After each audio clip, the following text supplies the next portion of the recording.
are live. Welcome to our Stoa. Yeah, welcome to our Stoa. We are the Stoic Bros. We are the Stoic Bros. Today, we are talking about another principle, or I guess this week, we're releasing these episodically. Virtue. Yes, virtue. It's a virtue. Yeah. But we're going to be talking about temperance and what we got? Moderation. Interchangeable, I think. Yeah. Temperance, moderation. Call it what you will. We had talked about, wisdom, and then before that, we had kind of done our foundational video. A lot of that came back to humility. And for me personally, humility is kind of a big part of that. But temperance takes humility a step further, and it's like there's self-control. There's certain instances when you're talking to an 8-year-old, about something that you realize you're 1,000% right. Or if you're somebody who's, a professional athlete, talking to somebody that's complaining about not being able to lose 5 pounds, that you're in a position that's superior.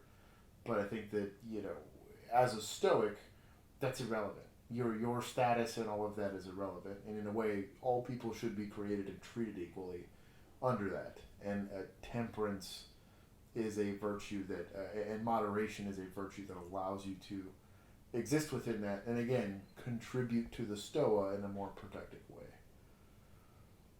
I think I want to break this one down a little further because we talked off camera, and temperance and moderation are exactly what drew us to Stoicism. We both struggle with this one the most of anything. 110%. And I think that's because we live in a world that is surrounded with instant gratification. Instant. You can go to Amazon, you don't even have to put your credit card information in anymore. You can just hit the buy now button, and that stuff shows up to your door sometimes on the same day. Yeah. So to practice moderation, that's something that I struggle with daily, he struggles with daily, and it's just really something that can change your overall view daily on life. So we did a little more research into this one, obviously because we're still working on it ourselves. Mm-hmm. I find it very interesting, so I like reading things about it. I read a few different things from some other Stoic articles, Stoic pages, whatever you want to call them. And they kind of broke it down into moderation as being voluntary self-restraint. Huge. Massive, yeah. Huge. And within that, they broke it down into practicing different things based on different situations. So, forgiveness. Somebody does you wrong, you forgive them. It sounds simple, but we all know how hard that is. Probably one of the hardest things to do when somebody does you wrong is to actually, you can say you forgive them and whatever, but to actually do it, that's huge. Practicing humility, huge. No. For more so me than him, but I mean, not living in, but enjoying fitness as much as I do and being around that world, humility is not really all that common. So for me, that's a big one. Modesty, I think as we've gotten older, I know for me, getting older really brought modesty to my life. Either you become modest or self-loathing. There's no real happy medium. Yeah. And then also with age, the last one they talk about is calmness. And I find myself experiencing some of the same situations I might have 10 years ago, and I have a completely different outlook on how I react. That's just, the calmness one to me is I think something you learn through experience and through time and through age. You just realize that some things don't require you getting as excited about them or angry about them as you might have when you were, in your teens or your 20s or whatever it might be. I think of all of the ones that we're going to cover and of all of the things, and again, you and I, that's why I said we kind of gravitated towards this because what we struggle with the most. This probably affects other people more than any other one of these virtues or principles that Stoicism really approaches. Because it's a constant work on, hey, how can I be better for the people around me? How can I be more empathetic and more understanding? And how can I not, you know, break my fellow man down? How do I do it in a way? Because even if that person, again, in Christendom, a lot of people will practice the idea of turning the other cheek and realizing that this person's lashing out on you because someone is lashing out on them. And there's a term in a lot of mental health circles that hurt people hurt people.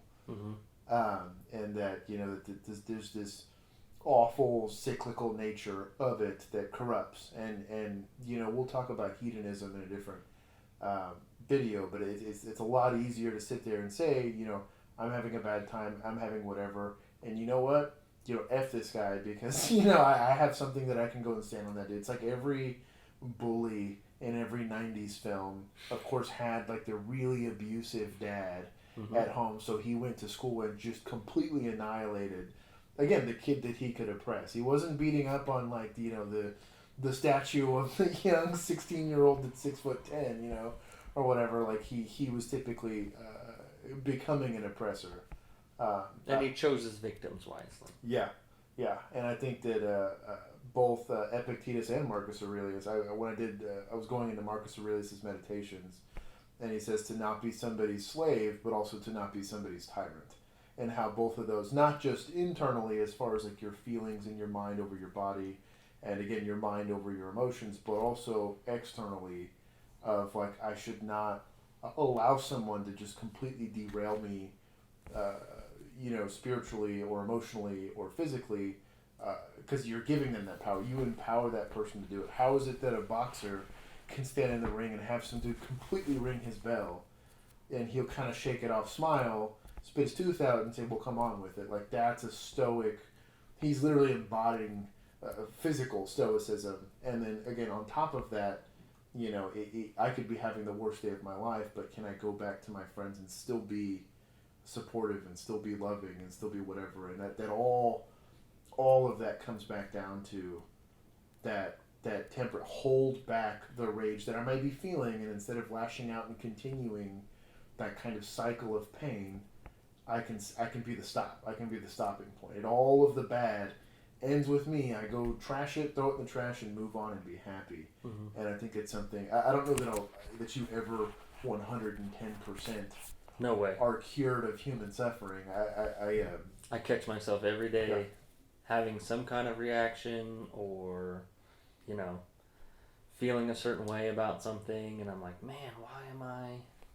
This doesn't even matter. It's not gonna matter in 10 seconds.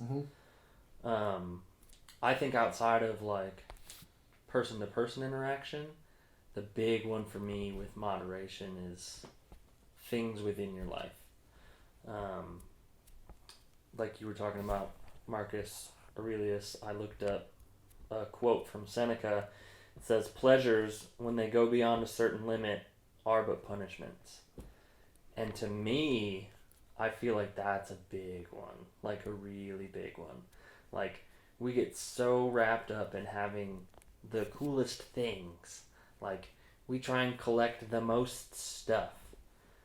But what's that really taking away from your life? Like, you're so worried about having the coolest car and the coolest phone and the coolest clothes and all of the new stuff that comes out. But then you really become a slave to that stuff.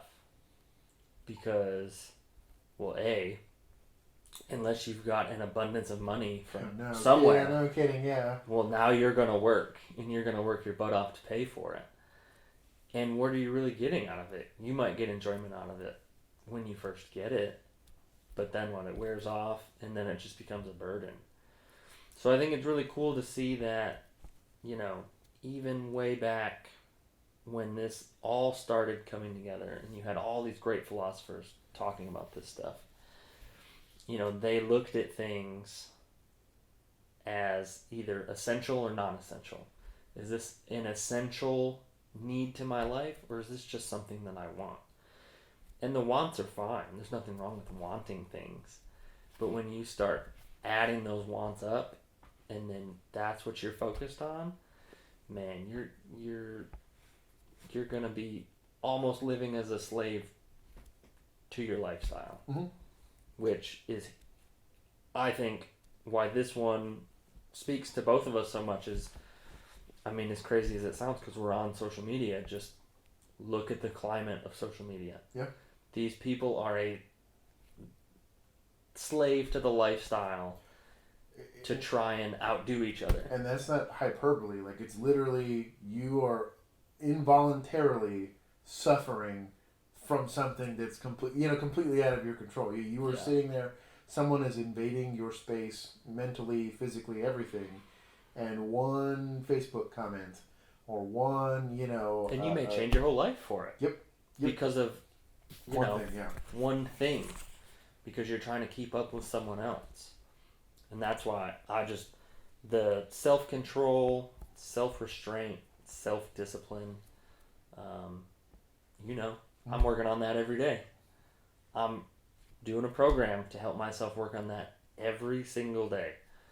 And it is an incredible feeling when you start stacking those days up where you feel like you're gaining control of your life.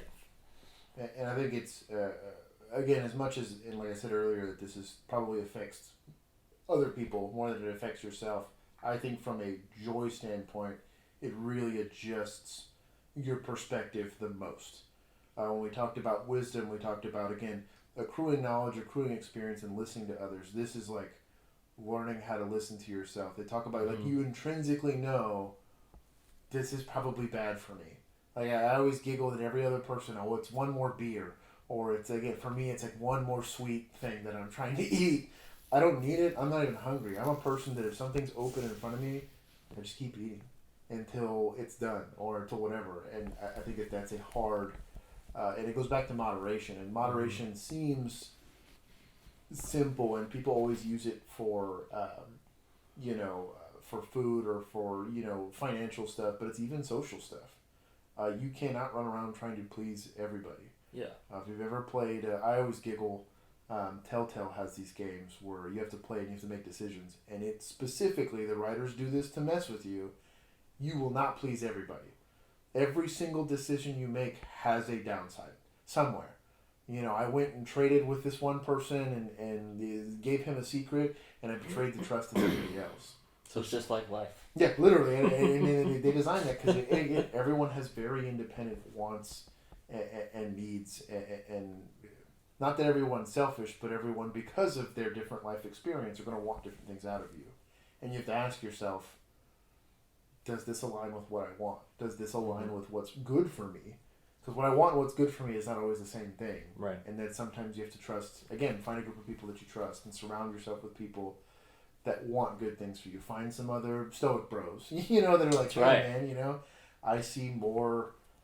I see this being destructive for you. You're going down a path that I find is self-destructive. So on that, I want to tie this up with, we'll call it like the opposites of moderation, like destructive behaviors, because they in some of the articles you read, they kind of list them out.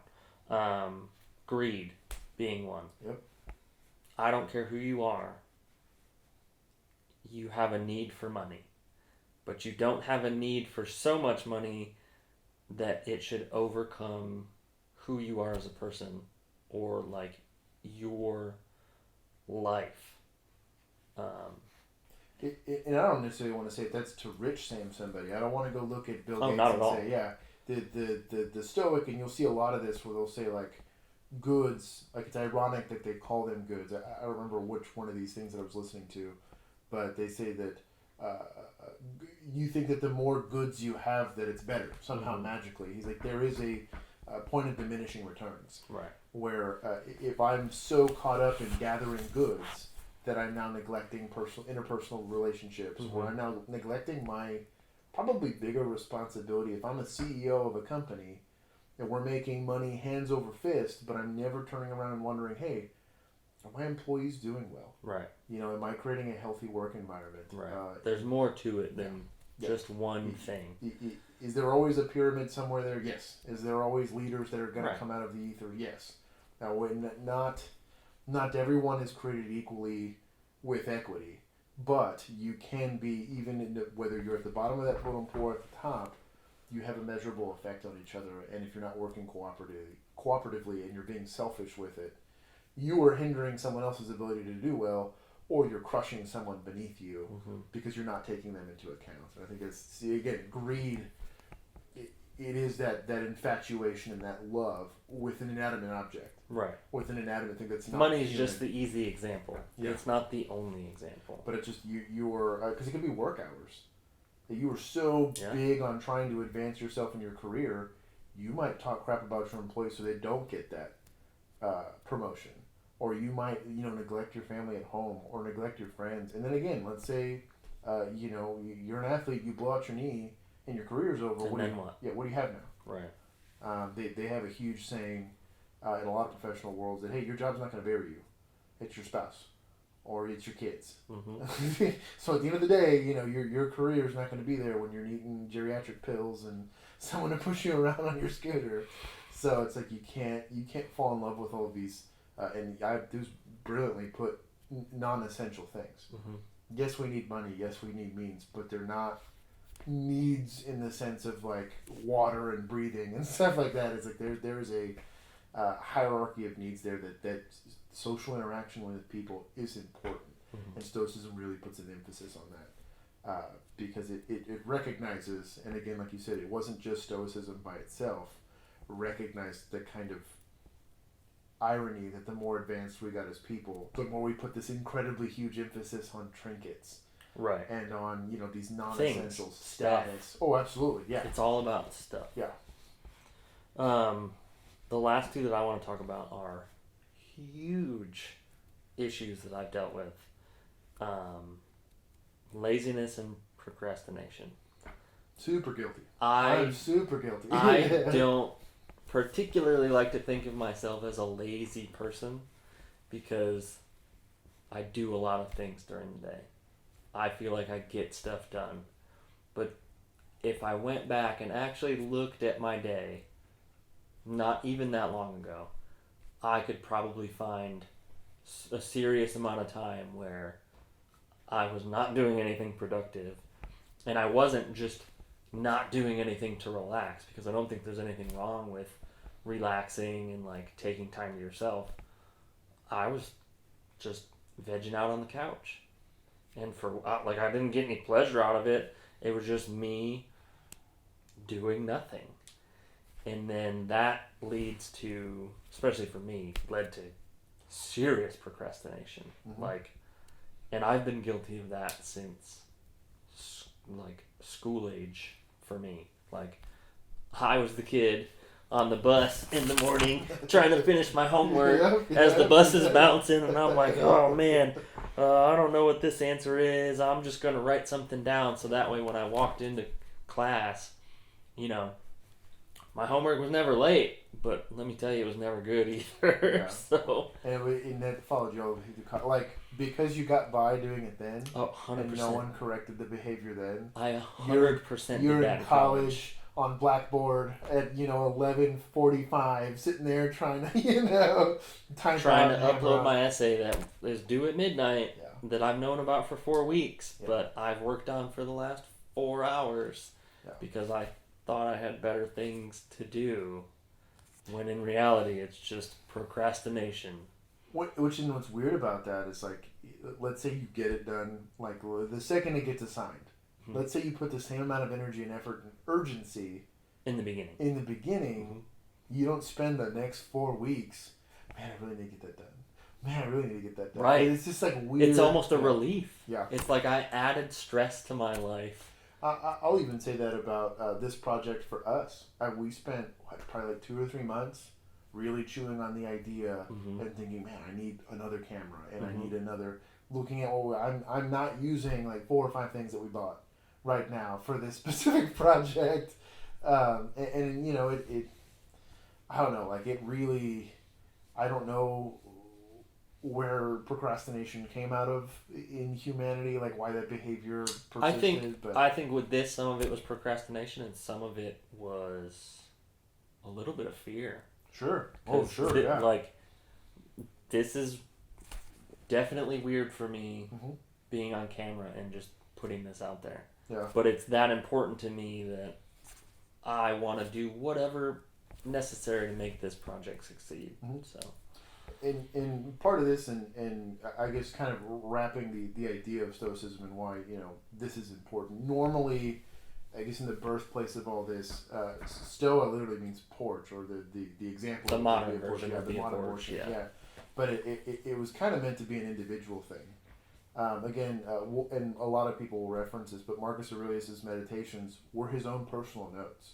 He did not want to publish these things. He's probably rolling in his grave somewhere, knowing that people are reading this, and he's like, "No, these were meant for me." Yeah, it wasn't ever meant to be published. Because again, he as a modest person, you wouldn't want that unless you were trying to again proliferate that idea. This is not. I'm not going to get a Stoic Bros tattoo on me. It's not about vanity. It's about progress, and I think it's about helping your fellow person. Because even with this endeavor, like yes, ultimately we end up choosing to be the mouthpieces for something like this and trying to. We're not the only ones. There's plenty of other people out there that are writing articles and doing research and doing lectures. Great sites, great pages. Yeah, and we're hoping that we can obviously interact with them in the future to again continue to proliferate this idea, and to have deeper, more meaningful discussions. Yeah. Because there are clearly people who know more about this than we do. Yeah, oh, absolutely. We are very new Yeah. into this philosophy, but it just speaks to us both so much that it's hard to not want to get this out there. And yes, maybe it's not the most modest thing to record it and put it out on YouTube, but the place that we're doing it from is to try and help people. And I wish... And that's huge. Yeah, I wish I had been exposed to that before I got exposed to, again, that very instant gratification, that very vain... Me too. That very, dude. Again, to the kid that's out there that's constantly comparing themselves to someone on Instagram or constantly comparing themselves to Johnny next door whose parents are like super uber rich or whatever. Right. Or, to the kid that's just a bit slower than the other kid on the football team. Like, to all of them, I'm not saying they're suffering needlessly, but because of their perspective, they feel like everything's for naught. You start to accept this weird nihilistic perspective where, as a defense mechanism, because you're suffering constantly. You're not good enough. You don't have enough. You're not. And you get angry about everything. And this awful just tirade of emotion. And again, it's not. We're not saying don't experience this. We're saying be in control of that. And a portion of that is modesty. And I hope that less people suffer. I hope that as people watch this and consume this and kind of contemplate it while they're on the pot or driving in their car or whatever. That they realize that listening in the background. You can suffer less. But it's also, I think it's even bigger now than when we were middle school, high school aged. Yeah. Because I'll be honest, dude, Facebook didn't come out until I was in college. Yep. I didn't have social media.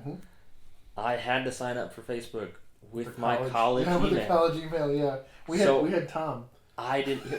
We had good old Tom. Yeah. And was Tom was MySpace. Tom was MySpace. That's what I mean. Is we all MySpace, had Tom, man. Yeah. But my point with that is, it's so hard to not even just grow up, but be like a teenager in the social media world that is today. Yeah. And that's why I think this is so important for us to get out there, because when we were growing up, sure, I had my classmates to compare myself to, maybe. Yeah. But what else did I see? I didn't see this immense bubble of what I think is reality, when in actual reality, a lot of the things that are getting posted and pushed out are not like real lifestyles of people. It's just, it's they're doing it for the gram. Even this, I mean, literally behind this camera's like a very messy closet. Next to it's like a semi-broken amp for a drum set that I have. Like that you're seeing this very polished, and then we make it that way so that it's more consumable, and Right. that people can look at it, and that our hope is that we can go and approach real professionals that do this in a way, and that the production quality is there and good enough to hold people's attention. Yeah. But like, this is not reality. That none of what you're consuming is reality, except for the ideas that we're giving you. So. I think that's it, guys. Oh yeah, man. I feel pretty I feel comfortable like- I with feel like everything I feel that like we've the said about that weight one. was taken off my I Yeah. have testified. That's a big one. Hopefully, yeah. But I think that one means so much to us because that's the one that we struggle with. Yeah. And if we're being honest, that's the one that everyone struggles Yeah. with. Like, unless you don't have a choice, Mm-hmm. everyone struggles with moderation. Everyone struggles with humility. Everyone struggles with forgiveness. Yeah. It's just part of life. And I don't think there's any subject matter experts on forgiveness. Maybe for those of us that have a Christian predisposition, there's Jesus and nobody else. Like nobody can sit there and say, well, I'm an expert on being forgiving to people. Like Right. no, I don't know if there's anybody out there that's incredibly good at that or perfect at it. But, So this one hits home in a lot of areas, and this is the one that I feel like I have to remind myself of daily and several times throughout the day, because I still catch myself looking at new things to buy, looking at new things that I want. Yep. Getting on Instagram. We both have Instagrams. We get on there and look at stuff, look at other people, and there's nothing wrong with it. There's nothing wrong with living in that world and enjoying that content, but you have to remember that it is a small portion of what is actually out there. So I'm good with I feel. that. Stay stoic, bro. Yes.